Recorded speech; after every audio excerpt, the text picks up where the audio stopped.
Zdravo svima, ja sam Nemanja Tadić. Uskoro ćete saznati skoro sve o meni. Spremni, krećemo. Moji roditelji su se upoznali i zavoleli davne 1993. godine.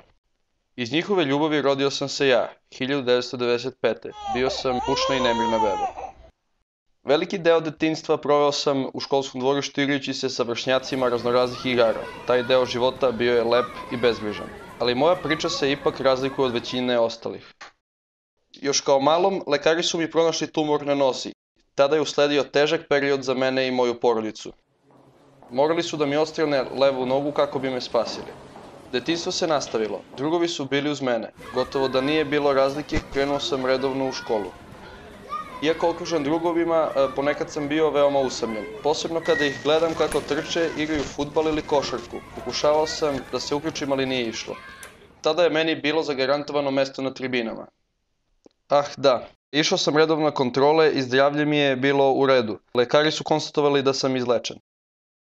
Prateći olimpijadu u Pekingu 2008. saznao sam da postoje paraolimpijske igre koje su namenjene osobama sa invaliditetom, gde se sportisti sa invaliditetom takmiče u različitim sportovima.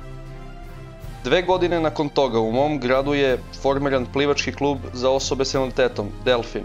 Profesor fizičkog mi je predložio da se priključim plivačkom klubu, što sam ja rado prihvatio.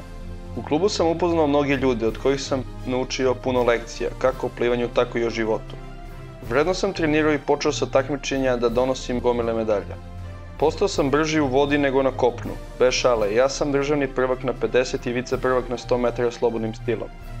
Sada sanjam o paraolimpijskim igrama u Riju 2016.